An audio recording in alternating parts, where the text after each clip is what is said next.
میری جس گھر میں شادی ہوئی ان لوگوں نے 12 سال کے یتیم لڑکے کو اپنے گھر ملازم رکھا ہوا تھا، اور لڑکا گھر کے کام کاج سے بھاگ بھاگ کر کرتا تھا، جبکہ گھر والے اس کے ساتھ بہت برے طریقے سے پیش آتے، جس کو میرے شوہر تو روزانہ اس لڑکے کو مارتا اور مجھے کہتا کہ اس لڑکے سے دور ہی رہنا، ورنہ اس گھر سے نکال دوں گا۔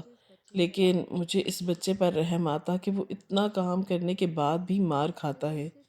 میں سب سے چھپ کر اسے پیار کرتی اور کھانے پینے کی چیزیں دیتی رہتی۔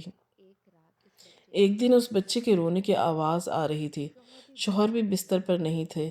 میں اٹھ کر اس بچے کے کمرے میں گئی تو میرا کلیجہ پھٹ گیا، کیونکہ شوہر اس کے ساتھ… میرا نام سکینہ ہے۔ میرے والد دیگے پکانے کا کام کرتے تھے اور گاؤں میں نائی صدیق کے نام سے مشہور تھے۔ میرے ابا پڑھے لکھے نہیں تھے، لیکن وہ سمجھدار بہت تھے۔ وہ ہر کام اور بات کو دور تک سوچتے کہ اس کام کا نتیجہ کیا نکلے گا۔ اس وجہ سے گاؤں کے لوگ اپنے ذاتی معاملات اور کاروباری مسائل کے بارے میں ابا سے رائے لینے ضرور آتے۔ یہی وجہ تھی کہ ابا کی چھوٹی سی دکان پر شام ہوتے ہی لوگ آنا شروع ہو کر دیتے۔ ابا نے اپنی دکان کے باہر نیم کے ایک درخت کے نیچے چارپائی اور 4 کرسیاں ڈال رکھی تھی، اور پاس ہی گاؤں والوں نے چائے کا ڈھابا بھی بنا کر رکھا ہوا تھا، تاکہ ابا کے پاس آ کے بیٹھنے والے چائے سے بھی محفوظ ہوتے رہیں۔ اسی طرح اس کا کام بھی چلتا رہے گا۔ دوسری طرف میرے اماں تھی جو ابا سے بالکل مختلف تھی۔ ان کا مزاج بہت عجیب سا تھا۔ وہ کسی سے سیدھے منہ بات نہیں کرنا پسند کرتی تھی۔ اگر گاؤں کی کوئی عورت کسی کام کے تحت ہمارے گھر آ جاتی تو اماں اس سے چٹا جواب دے دیا کرتی۔ کسی تہوار پر بھی اماں کسی کے ہاں آنا جانا پسند نہیں کرتی تھی۔ سب لوگ اماں کی عادت اور مزاج سے ناپسند کرتے تھے، اسی وجہ سے کوئی بھی ہمارے گھر نہیں آتا تھا۔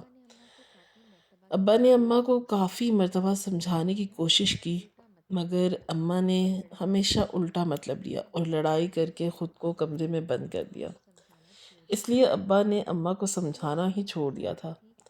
اس وقت میں 8 ہی سال کی تھی کہ اور اماں ابا کی لڑائی کو دیکھ کر سہم جاتی تھی، اور پھر ہمارے گھر میں ایک چھوٹا سا مہمان آیا، جس کی وجہ سے اماں کا مزاج اور غصہ کرنا بدل گیا۔ میں اماں ابا کی شادی کے 2 سال بعد پیدا ہوئی تھی، مگر میرے بعد ان کی کوئی اولاد نہ ہوئی، اور پھر جب میں 8ویں سال میں تھی تب میرا چھوٹا بھائی اس دنیا میں آیا۔ بھائی کا آنا ہمارے گھر کے لیے مبارک ثابت ہوا۔ سب سے اچھا اثر تو اماں پر ہوا تھا۔ بیزار اور چڑچڑی رہنے والی میری ماں اب خوش رہنے لگی تھی، اور جب گاؤں کی عورتیں ہمارے گھر بھائی کی مبارکباد دینے آتی تو اماں سب کو بڑے اخلاق اور خوش دلی سے مل رہی ہوتی تھی کہ وہ سب حیران رہ جاتے۔ اماں نے گھر میں آنے والی عورتوں کو مٹھائی کھلائی، اور ابا نے میٹھے چاولوں کی دیگیں پکوا کر پورے گاؤں کو کھلائی تھی۔ ابا اماں کے ساتھ ساتھ میں بھی بے حد خوش تھی کہ کوئی میرے ساتھ کھیلنے والا بھی آ گیا تھا۔ اور پھر بھائی تو ویسے بھی بہت پیارے ہوتے ہیں۔ میں نے ارادہ کیا تھا کہ جب وہ اسکول جانے لگے گا تو میں اسے گھر پر ہی پڑھایا کروں گی، حالانکہ تب میں بہت چھوٹی تھی اور چھوٹی کلاس میں تھی۔ ہمارے گاؤں کا اسکول مڈل تک تھا، اور ابا کہتے تھے کہ سکینہ کو مڈل پاس کرنے کے بعد میں شہر بھیج دوں گا تاکہ وہ پڑھ لکھ لے، اپنے پاؤں پر کھڑی ہو جائے، جبکہ اماں کو میری پڑھائی لکھائی میں کوئی دلچسپی نہیں تھی۔ وہ چاہتی تھی کہ میں اسکول چھوڑ کر گھر داری سیکھ لوں، کیونکہ اماں میری شادی کرنا چاہتی تھی۔ پر ابا کے ہوتے ہوئے مجھے کوئی فکر نہیں تھی۔ میں جانتی تھی کہ میرے ابا مجھے ضرور پڑھائیں گے۔ بھائی کا نام اماں نے محسن رکھا اور بڑے پیار سے اسے پالنے لگی۔ ہر وقت اماں اسے اپنی نظروں کے سامنے رکھتی۔ باورچی خانے میں کام کرتی تو اسے باورچی خانے کے دروازے کے باہر جھولے میں ڈال دیتی۔ صفائی کرتی تو برتن دھوتی تب بھی اسے اپنے پاس نظروں کے سامنے جھولے میں لٹا کر جھولا صحن میں لگے دستے کے نیچے رکھ دیتی، اور مجھ کو پکڑنے ہی نہیں دیتی تھی کہ کہیں گر نہ جائے۔ اماں کی اس دیوانگی پر ابا ہنستے تھے اور کہتے تھے کہ اس کو اتنی عادت نہ ڈالو تو بچہ بڑا ہوگا تو باہر کھیلنے جائے گا، پڑھنے جائے گا تو تم کیا کرو گی؟ تو اماں کہتی تھیں کہ میں اس کو کہیں نہیں جانے دوں گی، ابا اس بات پر اور ہنستے اور سمجھتے تھے کہ اماں کو اتنے سال بعد دوسری اولاد ملی ہے اور وہ بھی بیٹا، اس لیے وہ زیادہ حساس ہو رہی تھی۔ وقت کے ساتھ ساتھ سنبھل جائیں گی۔ مگر ابا کا خیال غلط تھا، اماں تو وقت کے ساتھ ساتھ اور بھی حساس ہوتی گئیں، یہاں تک کہ جب محسن 3 سال کا ہو گیا اور باہر نکل جاتا تو اماں اسے فٹافٹ اندر لے آتی اور دروازہ بند رکھتی، اس سے بچوں کے ساتھ کھیلنے نہیں دیتی تھی۔ اماں تو اسے میرے ساتھ بھی نہیں کھیلنے دیتی تھی کہ کہیں محسن گر نہ جائے اور اسے چوٹ نہ لگ جائے، اور تو اور اس کے کپڑے بھی گندے نہیں ہونے دیتی تھی۔ کتنے ہی اس کے سوٹ خود سیے تھے جو روزانہ اسے پہناتی تھی اور ہر وقت شہزادہ بنا کر رکھتی تھی۔ اماں کے لاڈ پیار اور اس کی رسائیت کو ابا اب سنجیدہ لے رہے تھے اور ڈرتے تھے کہ اگر یہی حال رہا تو محسن کا جینا مشکل ہو جائے گا یا آگے چل کر اماں کے حق میں کچھ برا ہو سکتا ہے۔ اس لیے ابا نے اماں کو دوبارہ سمجھانا چاہا، مگر اس بار اماں نے غصہ اور کہا کہ یہ ہم ماں بیٹے کا معاملہ ہے، اس میں کوئی بھی نہ آئے گا۔ تو ابا کو یہ بات اچھی نہیں لگی، مگر انہوں نے خاموش رہنے میں ہی عافیت سمجھی۔ محسن 4 سال کا ہوا تو ابا نے اس سے اسکول داخل کروانا چاہا، جس پر اماں نے طوفان کھڑا کر دیا کہ اتنے چھوٹے اور معصوم بچے پر اتنا ظلم کرنے کی کیا ضرورت ہے، اور پھر اماں نے اپنی ضد پوری کر ہی لی، محسن کو اسکول میں داخل نہیں کروایا۔ میں اکیلی اسکول جانے لگی کیونکہ دوستوں سے اچھی طرح واقف ہو چکی تھی اور گھر کے آس پاس سے وہ بچیاں بھی اسکول جایا کرتی تھی، اب اپنے کام میں مصروف رہتے تھے۔ اور پھر ایک دن ایسا ہوا کہ ابا دکان پر کام کر رہے تھے کہ اچانک ان کی طبیعت خراب ہو گئی۔ گاؤں میں ایک ہی ڈسپنسری تھی، جب وہاں پر لے کر گئے تو ابا نے بتایا کہ ابا کی شوگر ہائی ہو گئی تھی، جس کی وجہ سے پہلے ابا کو کبھی شوگر کا مسئلہ نہیں ہوا تھا۔ اب آئے دن ابا کی طبیعت خراب ہو جاتی تھی اور اس سے کام بھی نہیں کیا جاتا تھا۔ ادھر ماں اپنی ضد پر قائم رہی تھی۔ وقت گزرتا گیا اور میں 14 سال کی ہو گئی اور میں نے مڈل پاس کر لیا، مگر محسن کو ابا نے اسکول نہیں جانے دیا۔ ابا بھی اماں کے سامنے مجبور تھے کیونکہ جب بھی اسکول کی بات ہوتی تو اماں خود کو کمرے میں بند کر لیتی تھی، کھانا پینا چھوڑ دیتی۔ پتہ نہیں کس نے اماں سے کہہ دیا تھا کہ اسکول میں ماسٹر صاحب لڑکوں کو بہت مارتے ہیں، اس لیے اماں نے ایک ہی بات پکڑ رکھی تھی کہ میرا محسن کسی کی مار یا ڈانٹ کھانے کے لیے اس دنیا میں نہیں آیا۔ ابا نے اماں کو اس کے حال پر چھوڑ دیا۔ محسن اب اماں سے لے کر باہر نکل جاتا اور خوب کھیلنے کے بعد گھر آتا۔ اماں اسے باہر جانے سے روکتی تو وہ اماں سے خفا ہو جاتا، جو اماں کو کسی صورت میں منظور نہیں تھا، اور پھر وہ تو بے حد لاڈلا تھا۔ اماں نے اس کی ہر بات ماننا شروع کر دی، یہاں تک کہ اس نے گاؤں کے بچوں کے ساتھ مار پیٹ بھی شروع کر دی۔ کبھی کسی بچے کا سر پھاڑ کر آ جاتا تو کبھی کوئی اور نقصان کر دیتا۔ آئے دن محسن کی شکایتیں ابا کو دکان پر ملتی، اور پھر ایک دن ایسا ہوا کہ محسن کسی بچے کا سر پھاڑ کر گھر آ گیا تو اس بچے کی ماں نے گھر آ کر خوب ہنگامہ کیا، مگر اماں نے بھی اسے بخشنا نہیں تھا اور محسن کی پوری طرح حمایت جاری کرتے ہوئے اسے عورت کو گھر سے نکال دیا۔ اب محسن کی بدتمیزیوں سے بہت پریشان رہنے لگے تھے۔ شوگر کے ساتھ بلڈ پریشر بھی ابا کا ہائی رہنے لگا تھا۔ بس خاموشی سے وقت کاٹ رہے تھے۔ میں 8ویں کے بعد سے گھر پر ہی تھی اور گھر کے کام کاج میں اماں کا پورا پورا ساتھ دیتی تھی۔ وقت گاڑی تیز رفتاری کے ساتھ آگے بڑھ رہی تھی۔ محسن جب 12 سال کا ہوا تو ایک قیامت ہم پر گزری۔ ہوا کچھ یوں کہ ایک دن محسن اپنے دوستوں کے ساتھ کرکٹ کھیلنے میں مصروف تھا کہ میدان میں چلا گیا۔ دوپہر کا وقت تھا اور گرمی بہت زیادہ تھی۔ اماں نے اسے منع بھی کیا مگر وہ روکا نہیں، اور جب اسے کیے ہوئے 2 گھنٹے ہو گئے تو ایک دم گھر کا دروازہ بہت تیز تیز بجا تھا۔ ابا اس وقت دکان پر تھے۔ اماں نے دروازہ کھولا تو محسن کا ایک دوست پسینے میں شرابور کھڑا تھا۔ وہ بہت گھبرایا ہوا تھا۔ اس نے اماں سے کہا کہ محسن کھیلتے ہوئے زور سے زمین پر گر پڑا اور اس کے سر سے بہت خون نکل رہا ہے۔ یہ سن کر ننگے پاؤں ہی بھاگنے لگ گئیں اماں، اور میں ابا کی دکان کی طرف دوڑی، لیکن میرے ابا کی وہاں پہنچنے سے پہلے ہی اماں پہنچ گئی تھی اور گاؤں والے محسن کو ڈسپنسری لے جا چکے تھے۔ ابا اور میں ڈسپنسری پہنچے مگر وہاں تو سب ختم ہو چکا تھا۔ ڈاکٹر نے جب محسن کو دیکھا تو تب بھی اس نے کہا تھا کہ زیادہ خون بہنے کی وجہ سے وہ مر چکا ہے اور ہماری دنیا ہی ویران ہو گئی۔ ابا بہت صدمے تھے، میں بہت روئی، بلکہ سارا گاؤں وہی ہمارے دکھ میں شریک تھا۔ مگر سب سے برا حال تو اماں کا تھا۔ محسن کے مرنے کی خبر سن کر اماں نے تو جیسے سکتے میں آ گئی تھی۔ وہ رو ہی نہیں رہی تھی۔ جب محسن کی میت کو گھر لے کر گئے تب گاؤں کی ساری عورتیں ہمارے گھر جمع ہو گئیں۔ سب رو رہے تھے مگر اماں بت بنی بیٹھی تھی اور محسن کی میت کی طرف دیکھے جا رہی تھی۔ جب جنازہ اٹھایا گیا تب اماں روئی نہیں، بے ہوش ہو کر گر گئی۔ اماں کی حالت دیکھ ہی نہیں جا رہی تھی۔ جو قیامت اماں پر ٹوٹی تھی اس نے میری ماں کو ہوش حواس سے بیگانہ کر دیا تھا۔ شام سے رات ہو چکی تھی اور سب اپنے اپنے گھر جا چکے تھے۔ میں نے اور ابا نے کتنی کوشش کی کہ اماں کو تھوڑا بہت کھانا کھلا دوں مگر اماں نے ایک دانہ منہ میں نہ ڈالا۔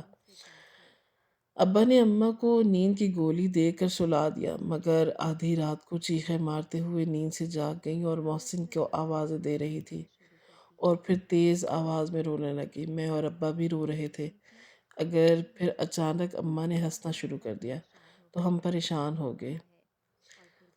اماں کبھی رو رہی تھی اور کبھی ہنس رہی تھی۔ ابا بہت پریشان ہو گئے کہ یہ سب کیا ہو رہا ہے اور پھر کچھ دیر بعد اماں بے ہوش ہو گئی۔ اس کے بعد صبح ہی اٹھی مگر وہ صبح بھی ہمارے لیے مصیبتوں کا پیغام لے کر آئی تھی۔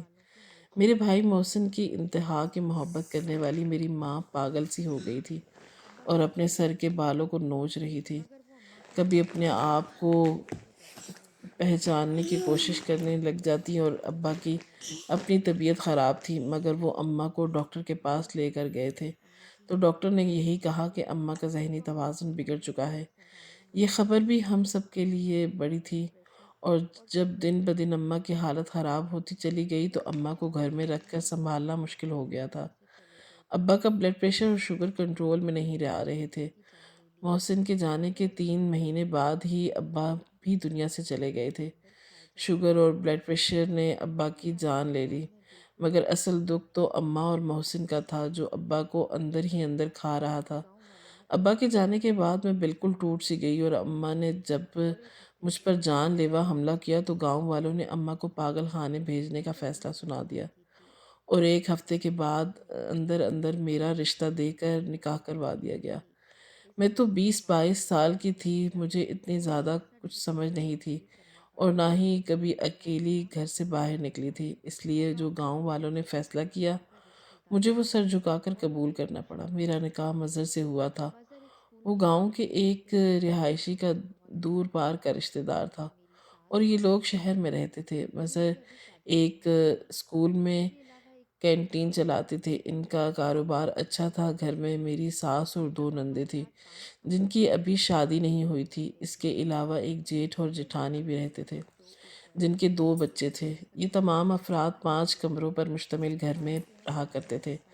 3 کمرے نیچے تھے اور 2 اوپر، جبکہ ایک چھوٹا سا کمرہ اور بھی تھا نیچے ہی جس میں 12-13 سال کا ایک لڑکا رہا کرتا تھا جو گھر کے کام کرتا تھا اور باہر سے سودا لینے میں آ جایا کرتا تھا۔ میرے جیٹھ بھی مظہر کے ساتھ ہی کینٹین کا کام کرتے تھے۔ میری ساس ایک باروب خاتون تھی جس کو گھر میں سب ماں جی کہتے تھے۔ گھر کے کام کاج جیٹھانی کرتی تھی اور میری نندیں بس ماں کے پاس بیٹھی رہتی تھی یا ٹی وی دیکھا کرتی تھی۔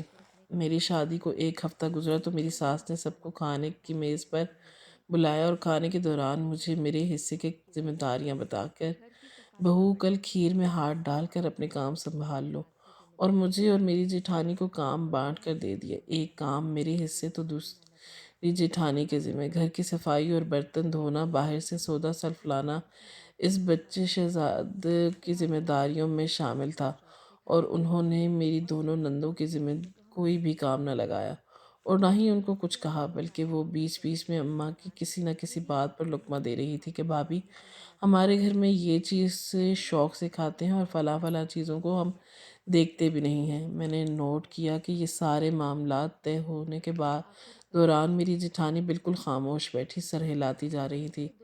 ایسے لگ رہا تھا کہ جیسے ان کے منہ میں زبان ہی نہیں ہے، یا شاید وہ اپنے سسرال والوں کے مزاج سے اچھی طرح واقف تھی۔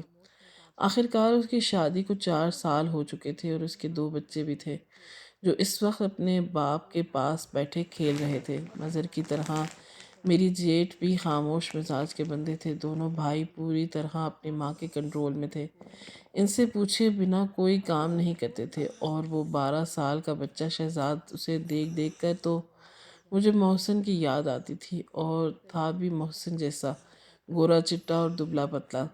وہ تو اس گھرانے کا لگتا بھی نہیں تھا، شاید کہیں کام وغیرہ سے اسے بلوا کر یہاں کام پر رکھ لیا گیا تھا، مگر مجھے تو اس پر بہت رحم آتا تھا کہ کھیلنے اور پڑھنے کی عمر میں وہ بچہ نوکری جیسے کر رہا ہے، مگر شاید وہ کسی ملازم کا بچہ ہوگا، تبھی تو یہاں کام کرتا ہے۔ میں کئی دن سے اسے دیکھے جا رہی تھی، مگر میں نے کسی سے پوچھا نہیں تھا کہ وہ کون ہے اور یہ کام کیوں کرتا ہے۔ کوئی بھی اس سے آرام سے بات نہیں کرتا تھا۔ ابے ادھر آ، بات سن، چل، اور یہ کام کر دے، بہرے کہیں کہ تجھے سمجھ نہیں آ رہی، اس طرح کے جملے سارا دن میرے کانوں میں پڑتے رہتے تھے، جو مجھے اچھے نہیں لگتے تھے، اور مجھے دکھ ہوتا تھا کہ ایک اتنا چھوٹا بچہ کام پہ رکھا ہوا ہے، دوسرا اس کے ساتھ یہ سلوک کرتے ہیں۔ اسے تو کھانا بھی ہمارے ساتھ بیٹھ کر کھانے کی اجازت نہیں تھی، بلکہ جب ہم سب کھا رہے ہوتے تو وہی زمین پر بیٹھا رہتا کہ کسی چیز کی ضرورت پڑے تو اسے حکم دے دیا جاتا اور وہ بھاگ کر وہ چیز لاتا اور دوبارہ زمین پر بیٹھ جاتا۔ اس کے چہرے پر معصومیت تھی، اور وہ اتنا سیدھا سادہ تھا کہ گالیاں سن کر بھی مسکرا دیتا تھا۔ جب ہم سب کھانا کھا لیتے تو وہ برتن اٹھا اٹھا کر کچن میں رکھتا، اور پھر اس سے ایک پلیٹ میں تھوڑا سا سالن اور ایک روٹی دے دی جاتی تھی۔ یہ سب میری جیٹھانی کرتی تھی، اور یہ میری ساس کا آرڈر تھا۔ ناشتے میں سب پراٹھے اور بریڈ کھاتے، مگر اسے بیکری کے پاپے دے دیے جاتے۔ اسے تنخواہ کے نام پر ایک دہلا نہیں دیتے تھے۔ کپڑے بھی اس کے بہت پرانے تھے، اور جو شاید 3 4 سوٹ تھے، میں 2 مہینے سے اسے وہی پہنے ہوئے دیکھ رہی تھی۔ ایک دن میرے صبر کا پیمانہ لبریز ہو گیا، تو میں نے مظہر سے پوچھ ہی لیا کہ آخر وہ بچے کون ہے اور اس کے ساتھ ایسا سلوک کیوں ہوتا ہے۔ مظہر نے مجھے کہا کہ ملازم ہے، اور ماں کہتی ہے کہ ملازموں کے ساتھ ایسے ہی رکھنا چاہیے سلوک، ورنہ ان کا دماغ خراب ہو جاتا ہے۔ میں نے مظہر سے کہا کہ بے شک وہ ملازم ہے، مگر وہ تو صرف 12 سال کا ہے، اور اس کے ساتھ یہ رویہ مناسب نہیں ہے۔ مظہر نے مجھے خاموش کروا دیا کہ یہ سب ماں جی ہی دیکھتی ہیں، ان کو جو بہتر لگے۔ تمہارا یا میرے بولنے یا نہ بولنے سے کوئی فرق نہیں پڑے گا، اس لیے معاملات میں مت پڑا کرو۔ میں مظہر کی باتیں سن کر سمجھ گئی تھی کہ گھر میں جو ہو رہا ہے اور وہ سب کو مناسب لگتا ہے، کیونکہ وہ سب ماں جی کے حکم پر ہو رہا تھا، اس لیے کسی کو بولنے کی ضرورت نہیں تھی۔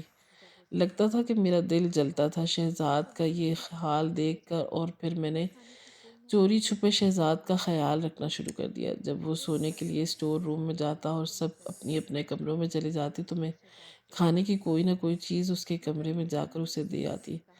پھر میں مظہر کے ساتھ بازار گئی تو مظہر سے ریکویسٹ کر کے 2 جوڑے شہزاد کے لیے خرید لیے، مگر مظہر نے مجھے سختی سے کہا کہ ماں جی یہ کسی اور کو پتہ نہ چلے کہ تم نے دیے ہیں، بھلا وہ نئے سوٹ پہنتا تو کسی کو کیسے پتہ نہ چلتا۔ جیسے ہی رات کو میں نے اسے لے جا کر کپڑے دیے تو ایک بہت ہی پیاری سی مسکراہٹ اس کے چہرے پر آ گئی، اور اس نے مجھے کہا کہ باجی بہت شکریہ، لیکن اگر میں نے یہ کپڑے لیے اور پہنے تو ماں جی مجھے ماریں گی۔ میں دل برداشتہ ہو گئی۔ میں نے اسے کہا کہ ان کپڑوں کو چھپا کر رکھ لو، اور جب اپنے گھر جاؤ گے تو وہاں لے جانا، ایسے کسی کو پتہ نہیں چلے گا۔ اور میری بات سن کر اس اداس سا ہو گیا اور کہنے لگا کہ کون سا گاؤں؟ باجی میرا تو اس دنیا میں کوئی بھی نہیں ہے سوائے ان لوگوں کے، تبھی تو میں ان کے ساتھ رہتا ہوں۔ میں نے اس سے پوچھا کہ تمہارے امی ابو کہاں ہیں؟ تو وہ بالکل خاموش ہو گیا، اور جب میں نے دوبارہ پوچھا تو اس نے بس اتنا کہا کہ دونوں کی موت ہو گئی ہے، پھر وہ منہ دوسری طرف کر کے لیٹ گیا تھا۔ میں اٹھ کر اپنے کمرے میں چلی گئی۔ مجھے بہت دکھ ہوا۔ اس کے ماں باپ نہیں تھے، تبھی تو وہ اتنا ظلم برداشت کر رہا تھا۔ اس وقت مجھے میرا بھائی یاد آ گیا اور ابا یاد آ گئے، اور میں رونے لگی تھی۔ مظہر نے پریشان ہو کر مجھ سے پوچھا کہ کیوں رو رہی ہو؟ میں نے کہا کہ شہزاد کو دیکھ کر میرا بھائی محسن یاد آیا۔ تو مظہر نے کہا کہ کوئی بات نہیں، تم آج سے شہزاد کے لیے جو بھی کرو گی میں تمہیں نہیں روکوں گا، بس ماں جی کو پتہ نہ چلے۔ میں نے سوچ لیا تھا کہ شہزاد کے کھانے پینے کا خیال رکھوں گی، اور جب مناسب وقت آئے گا تب سب کے سامنے اسے نئے کپڑے خرید کر دوں گی۔ ایک ہفتہ مزید گزرا تو مجھے پاگل خانے سے ڈاکٹر کا فون آیا۔ اماں اب اس دنیا میں نہیں رہی تھی۔ یہ خبر تکلیف دہ تھی، مگر میری ماں کی بہتری اسی میں تھی کہ اماں کے جانے کے بعد مجھے شہزاد کا اور بھی زیادہ احساس ہونے لگا۔ میں اسے کھانا میں خود ڈال دیتی تھی تاکہ زیادہ اور اچھا دے سکوں، لیکن ایک دن میری ساس نے دیکھ لیا اور مجھے اپنے پاس بلا کر کہنے لگی کہ میں کافی دن سے نوٹ کر رہی ہوں جو تمہیں ہمدردی کا بخار چڑھا ہوا ہے۔ میں سر جھکائے کھڑی تھی اور پھر میں نے بڑے مہذب انداز میں کہا کہ ماں جی، میں چاہتی ہوں کہ شہزاد ہمارے گھر کے فرد کی طرح رہے اور اسکول بھی جائے۔ یہ سنتے ہی میری ماں ساس اور غصے میں آ گئی اور مجھے کہنے لگی کہ اپنی حد میں رہو بہو، ورنہ اچھا نہیں ہوگا۔ میں خاموشی سے کچن میں چلی گئی اور پھر اسی رات ایک حیرت انگیز انکشاف مجھ پر ہوا۔ دراصل اس رات میری ساس نے شہزاد کو کھانا دینے سے منع کر دیا تو میری جیٹھانی نے اسے کھانا نہیں دیا، اور وہ اپنا کام نپٹا کر بھوکا ہی اپنے کمرے میں چلا گیا۔ میں رات کو سب کے سونے کے بعد کھانا لے کر اس کے کمرے میں گئی تو وہ زمین پر بیٹھا رو رہا تھا۔ مجھے ایسا لگا کہ جیسے میرا دل کسی نے چھین لیا ہو۔ میں نے اس کے آنسو صاف کیے اور اس کے سامنے کھانے کی پلیٹ رکھ کر پاس ہی بیٹھ گئی اور فٹافٹ کھانا کھانے لگا۔ میں غور سے اسے دیکھ رہی تھی۔ اس کے پاس ایک تصویر پڑی تھی جو فریم میں لگی ہوئی تھی۔ میں نے اس سے پوچھا کہ کس کی تصویر ہے تو اس نے کہا کہ میری امی اور ابو کی۔ میں نے جب تصویر اٹھا کر دیکھا تو مجھ پر جیسے بجلی گر گئی، کیونکہ اس تصویر میں میرے سسر اور ایک جوان سی لڑکی تھی جو ایک ساتھ کھڑی مسکرا رہے تھے۔ میرے سسر کی گود میں ایک چھوٹا سا بچہ تھا جو شاید مشکل سے 1 سال کا ہوگا۔ میں حیرت سے اس کی تصویر کو دیکھ رہی تھی۔ شہزاد نے کہا کہ یہ میرے پاپا ہے اور یہ میری ماما۔ پاپا کی گود میں جو بچہ ہے وہ میں ہوں۔ شہزاد کے الفاظ پر مجھے یقین نہیں آ رہا تھا۔ میں نے بمشکل اسے مسکرا کر دیکھا اور پلنگ پر لٹا کر اسے سونے کا کہا اور خود اپنے کمرے میں آ گئی تو مظہر جاگ رہے تھے۔ مجھے دیکھ کر بولے کہ کھانا کھلا آئی ہو اسے؟ میں نے اس بات پر سر ہلا دیا، مگر میں خاموش رہی اور خاموش پوچھنے لگے کہ کیا بات ہے؟ میں نے مظہر سے پوچھا کہ شہزاد کون ہے؟ مظہر خاموش ہو گئے۔ کچھ دیر کے بعد کہنے لگے کہ وہ میرا چھوٹا سوتیلا بھائی ہے۔ ابا 13-14 سال پہلے ایک گاؤں میں گئے تھے، وہاں کسی نوجوان لڑکی سے نکاح کر کے اسے یہاں لے آئے تھے، کیونکہ وہ لڑکی بے آسرا تھی۔ اس کے باپ کا انتقال ہو گیا تھا اور ابا 80 کے انتقال پر گئے تھے، اور دوران اسی دراصل ابا کے دور کے جاننے والے تھے اور گاؤں والوں نے لڑکی کی دیکھ بھال سے انکار کرتے ہوئے اس کی ذمہ داری ابا پر ڈال دی تھی، مگر جوان لڑکی کو بنا کسی رشتے کے وہ ابا کے ساتھ بھیجنا نہیں چاہتے تھے، اس لیے ابا نے اس سے نکاح کر کے، مگر ان لوگوں نے سوچنے کا موقع دیا نہ کسی سے بات کرنے کا، ابا کے ساتھ اس کا نکاح کروا کر رخصت کروا دیا۔ جب ابا سے لے کر یہاں آئے تو ماں جی نے خوب ہنگامہ کیا، مگر اس نے نہ چھوڑا، دوسرے گھر میں رکھا، بلکہ اسی گھر کے اوپر والے پورشن میں شفٹ کر دیا۔ اور شادی کے 1 سال بعد جب شہزاد پیدا ہوا تو اماں کی نفرت شہزاد تک بھی جا چکی تھی۔ افسوس کہ جب شہزاد 1 سال کا ہوا تو ابا اور چھوٹی ماں کہیں جا رہے تھے، تب ان کی کار ایکسیڈنٹ میں وہ انتقال کر گئے۔ ابا اور چھوٹی ماں دنیا سے رخصت ہو گئے، مگر شہزاد بچ گیا اور اس طرح آج تک ہمارے پاس ہے۔ پر ماں جی نے اس سے دل سے قبول نہیں کیا۔ میری بہنوں نے بھی ماں کی طرح دیکھا دیکھی شہزاد کے ساتھ برا سلوک رکھا، اسے اسکول داخل کروانا، گھر میں حیثیت دی، اور جو کچھ ہے وہ آج تمہارے سامنے ہے۔ یہ سب سن کر مجھے واقعی ہی یقین نہیں آ رہا تھا کہ اگر شہزاد ماں جی کا سوتیلا بیٹا تھا تو کیا ہوا، آخر خون تھا ان کے شوہر کا، اس میں اس معصوم بچے کا کیا قصور؟ میں نے شہزاد کا خیال سب کے سامنے بھی رکھنا شروع کر دیا۔ میری ساس مجھے ڈانٹتی، مگر میں انہیں تمیز کے ساتھ کہہ دیتی کہ ہمارا مذہب ہمیں ملازموں کے ساتھ اچھے رویہ کا پیغام دیتا ہے۔ یہ سن کر وہ خاموش ہو جاتی۔ پھر ایسا ہوا کہ میری نندوں کی شادی تھی اور شہزاد نے آگے آگے ہو کر کافی کام کیا، اور وہ بڑی خوش دلی سے کام کر رہا تھا اور سب کی ایک آواز پر بات سننے پہنچ جاتا۔ اس کی شادی کے بعد ایک دن میری ساس کی طبیعت خراب ہو گئی۔ شادی کی تھکن کی وجہ سے ایسا ہوا تھا کہ مگر ان کی طبیعت 23 دن تک گزر جانے کے باوجود بھی نہ سمجھی، اور پھر جب ان کا چیک اپ کروایا گیا تو اور کچھ ٹیسٹ کروائے گئے تو پتہ چلا کہ ان کے معدے میں السر تھا، جس کی وجہ سے وہ بالکل بستر سے لگ گئی تھی۔ ایک دن جب سب اپنے کاموں میں مصروف تھے تو شہزاد ماں جی کے کمرے میں چلا گیا۔ وہ سمجھا کہ ماں جی سو رہی ہیں۔ اس نے ماں جی کے پیر دبانا شروع کر دیے اور رو بھی رہا تھا۔ روتے ہوئے اس نے جب کہا کہ پلیز اللہ جی میری ماں جلدی سے ٹھیک ہو جائے، میں اپنی ماں کو کھونا نہیں چاہتا، مجھے ان سے بہت پیار ہے، تو یہ سن کر ماں جی کا بھی دل تڑپ گیا۔ جس بچے کو وہ بچپن سے نفرت دیتی آ رہی تھی، آج وہی ان کے لیے اتنی دعائیں دے رہا تھا۔ جب میں کمرے میں ماں جی کے لیے سوپ لے کر گئی تو میں نے دیکھا کہ ماں جی نے شہزاد کو اپنے سینے سے لگایا ہوا تھا اور وہ رو ہی جا رہی تھی۔ میرے پیچھے جٹھانی بھی آ گئی اور ہم دونوں یہ منظر دیکھ کر بہت خوش ہوئیں اور ہماری آنکھوں میں بھی آنسو آ گئے۔ ماں جی بہت جلدی ٹھیک ہو گئیں اور انہوں نے شہزاد کو اسکول بھیجنا شروع کر دیا۔ اب شہزاد گھر کے ایک فرد کی طرح وہاں رہتا ہے، اپنے پیروں پر کھڑا ہو چکا ہے اور ماں اس کے لیے لڑکیاں پسند کر رہی ہیں۔ کسی نے ٹھیک ہی کہا ہے کہ انسان میں اگر احساس اور پیار نکال دیا جائے تو پیچھے کچھ نہیں بچتا، اور یہی حقیقت ہے، تبھی تو آج ہم سب ایک مثالی فیملی کی طرح ساتھ ہیں۔